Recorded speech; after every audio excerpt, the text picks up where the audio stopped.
S, வீடு, schools, hotels, store room இங்கெல்லாம் partition wall கட்டணும்னாலும் இப்போ பில்டிங் போனஸோட first choice Renocon Rapid Wall Panels.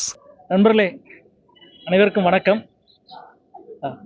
முதலில் ஒரு நல்ல விஷயத்திற்கான நன்றி அறிவிக்கிற ஒரு நிகழ்வு. மதுரை மற்றும் தென் மாவட்டங்களினுடைய வளர்ச்சிக்கான மிக மிக முக்கியமான ஒரு கோரிக்கை என்பது மதுரை விமான நிலையத்தை சர்வதேச விமான நிலையமாக ஆக்க வேண்டும் என்ற கோரிக்கை.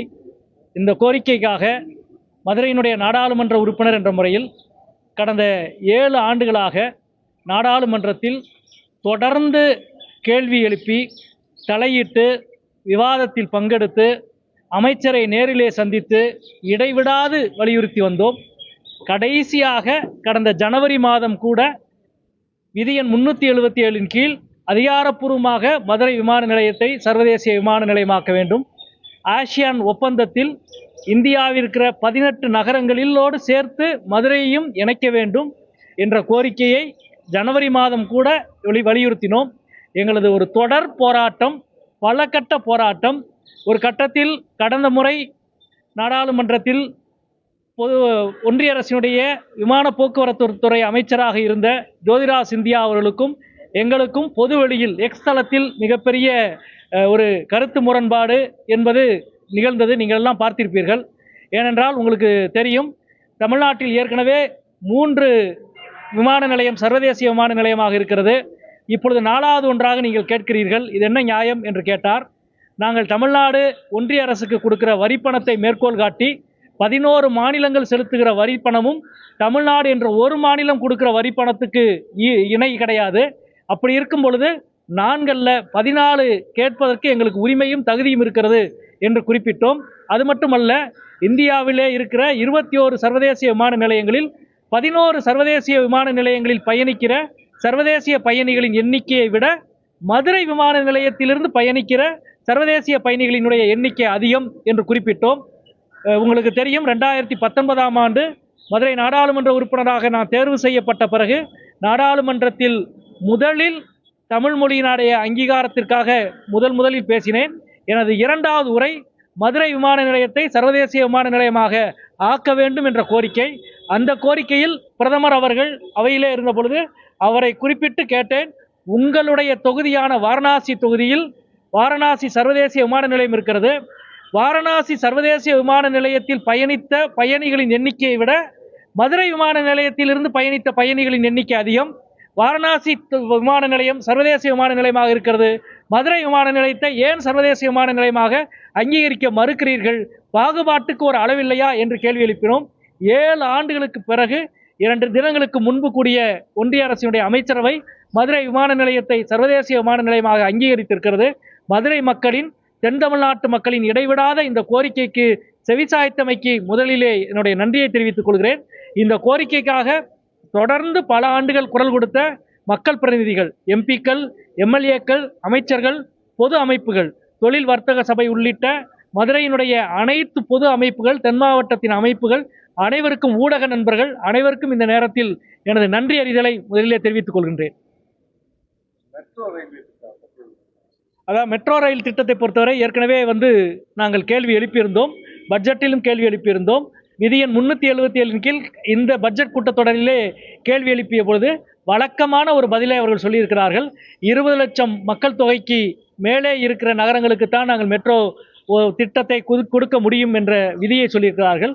அந்த விதி தமிழ்நாட்டுக்கு மட்டும்தான் பொருந்துமா, மதுரை கோயம்புத்தூருக்கு மட்டும்தான் பொருந்துமா என்ற கேள்வி எழுப்பியிருக்கிறோம். ஏனென்றால் 20 லட்சத்துக்கும் கீழே இருக்கிற மக்கள் தொகை கீழே இருக்கிற நகரங்களான ஆக்ராவில் துவங்கி பூனேவிலிருந்து பல நகரங்களுக்கு ஒன்றிய அரசு இந்த காலங்களில் அனுமதி கொடுத்திருக்கிறது. அதே போல மக்கள் தொகை நெருக்கம், ஆக்ராவுக்கு கொடுக்கப்பட்ட அனுமதிக்கு காரணம் சுற்றுலா பயணிகள் அதிகம் வருகிற நகரம் என்று. ஆக்ராவோடு ஒப்பிட்டால் 1.5 மடங்கு சுற்றுலா பயணிகள் அதிகம் வருகிற நகரம் மதுரை. எனவே உத்தரப்பிரதேசத்துக்கு பொருந்துகிற நியாயம் மதுரைக்கு ஏன் பொருந்த மறுக்கிறது என்ற கேள்வியை எழுப்பி மதுரை கோயம்புத்தூருக்கு உடனடியாக மெட்ரோ ரயிலுக்கான அனுமதி வழங்க வேண்டும் என்பதை இப்பொழுதும் நாங்கள் வலியுறுத்தி இருக்கின்றோம். அதாவது கடந்த 10 ஆண்டுகளாக அதிமுக அரசு தான் தமிழ்நாட்டில் ஆட்சியில் இருந்தது. ஒரு முறையாவது சட்டமன்றத்தில் மதுரை விமான நிலையத்தை சர்வதேச விமான நிலையமாக ஆக்க வேண்டும் என்ற தீர்மானத்தை நிறைவேற்றியிருந்தால், அதிமுக ஆட்சி காலத்தில் நிறைவேற்றியிருந்தால் சொல்லுங்கள். நாடாளுமன்றத்தில் நான் எத்தனை முறை பேசியிருக்கிறேன் என்பதும், எத்தனை முறை கேள்வி எழுப்பியிருக்கிறேன் என்பதும், ஒன்றிய விமானத்துறை அமைச்சருக்கும் எங்களுக்கும் எத்தனை முறை சண்டை நடந்திருக்கிறது என்பதும், பிரதமரை வைத்துக்கொண்டே வாரணாசி தொகுதி, வாரணாசி விமான நிலையமும் மதுரை விமான நிலையத்தையும் ஒப்பிட்டு பேசிய எல்லா சான்றுகளையும் நாங்கள் பொதுவெளியில் பகிர்ந்து கொண்டே இருக்கிறோம். அது மட்டுமல்ல, 6 மாதத்துக்கு முன்பு மதுரையினுடைய தொழில் வர்த்தக சபை சேம்பர் ஆஃப் காமர்ஸில் நடந்த நிகழ்ச்சியில் நான் ஒரு விஷயத்தை சொன்னேன். இந்த 18வது நாடாளுமன்றம் அமைந்த பிறகு நாடாளுமன்றத்தினுடைய விமான போக்குவரத்து அமைச்சராக ஆகியிருப்பவர் மரியாதைக்குரிய ராம்மோகன் அவர்கள். இவர் கடந்த நாடாளுமன்றத்தில் எங்களது இருக்கையில் பக்கத்து அருகாமையிலே அமர்ந்திருந்தவர், ஒரு நல்ல நண்பர். நிச்சயம் இந்த காலத்தில் மதுரையை சர்வதேச விமான நிலையம் ஆக்குவதற்கு அவர் கூடுதலாக முயற்சி செய்வார் என்று நாங்கள் சொன்னோம். அதனுடைய முதல் கட்டம் தான் 24x7 என்பது நிறைவேறியது. இப்பொழுது 2வது கட்டம் இது நிறைவேறி இருக்கிறது.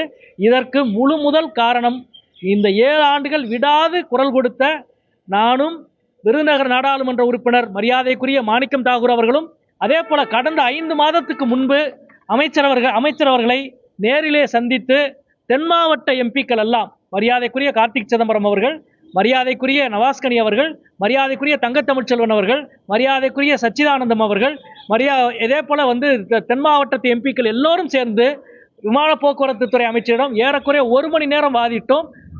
மனுவை அளித்து எல்லோரும் சமூக ஊடகங்களில் பகிர்ந்திருக்கிறோம். எனவே இது ஒரு கூட்டு உழைப்பு. இந்த கூட்டு உழைப்பில் எங்களது தோழமை கட்சிகள் இவ்வளவு பெரிய முயற்சியை செய்திருக்கிறார்கள். அதிமுக எதுவுமே செய்யவில்லை என்று நான் சொல்லவில்லை. செய்திருந்தால் சொல்லுங்கள் என்று சொல்கிறோம். அவ்வளவுதான். ஏனென்றால் கடந்த 2 ஆண்டாக ரஷ்யா உக்ரைன் போரினால் ஏற்பட்ட விளைவுகளுக்கு பிறகு ஐரோப்பிய நாடுகள் ஒரு மிக முக்கியமான தீர்மானத்தை நிறைவேறியது. ஒரு நாட்டுக்கு தேவையான எரிபொருளில் சேமிப்பை 30% கட்டாயம் சேமிக்க வேண்டும் என்று தீர்மானத்தை நிறைவேற்றி எல்லா நாடுகளும் அதை அமுல்படுத்தியது. ஆனால் அந்த போரிலே இருந்து ஒரு படிப்பினையை கூட மோடி அரசு பெறவில்லை. பதிலாக நான் போரை தீர்க்கப் போகிறேன் என்று வெறும் வாய்ச்சவடால் தான் அடித்தார். இன்றைக்கு என்ன தெரியுமா நிலை? இந்தியாவினுடைய ஒரு எரிபொருள் தேவை என்பது, ஒரு நாளுடைய தேவை என்பது 30 லட்சம் டன். ஆனால் நம்மால் கையிருப்பு வைக்க முடிவது 1,30,000 டன் தான். அதாவது 1.5 to 2 நாளுக்கான தேவைக்கு தான் நம்முடைய கையிருப்பு இருக்க முடியும். ஆனால் ஜப்பானுடைய கையிருப்பு 244 நாள் ஜப்பானில் கையிருப்பு வைக்க முடியும். எந்த முயற்சியும் செய்யலை. போன ஆண்டுக்கு முதல் ஆண்டு 2800 கோடி புதிய சேமிப்புக்கு ஒதுக்கப்பட்டு அதை ரிவைஸ்டு பட்ஜெட்டில் வெறும் 800 கோடி ஆகிட்டாங்க. 80% கட் பண்ணிட்டாங்க. இந்த ஆண்டு மார்ச் மாதம் பிப்ரவரி 28 தாக்கல் செய்த பட்ஜெட்டில் புதிய சேமிப்பு கிடங்குக்கு ஒதுக்கீடு செய்தது வெறும் 1 லட்சம் ரூபாய். அதாவது மோடி அரசு இவ்வளவு பெரிய ஆபத்துக்கு முன்னுணர்ந்து ஒன்றும் ஒதுக்கவில்லை. மாறாக கடந்த 5 வருஷம் உஜ்வாலா திட்டத்துக்கு விளம்பரத்திற்காக இவர்கள் செலவழித்தது 3500 கோடி. ஆனால் புதிய சேமிப்பு கலனுக்காக இவர்கள் செலவழித்திருப்பது வெறும் 1200 கோடி. 3ல் 1 பங்கு தான். விளம்பரத்துக்கு செலவு செய்ததில் 3ல் 1 பங்கு தான் உண்மையான தேவைக்கு செலவு செய்திருக்கிறார்கள். அதனால் தான் இன்றைக்கு இவ்வளவு பெரிய பற்றாக்குறையை நாம் அனைவரும் சந்தித்துக் கொண்டிருக்கிறோம். இந்த பற்றாக்குறைக்கு முதல் காரணம் எந்த திட்டமிடலும் செய்யாத, முன்னேற்பாடு செய்யாத, வெறும் பகட்டு விளம்பரத்திற்கு மட்டுமே முக்கியத்துவம் கொடுத்திருக்கிற மோடி அரசு என்பதுதான் முக்கியம்.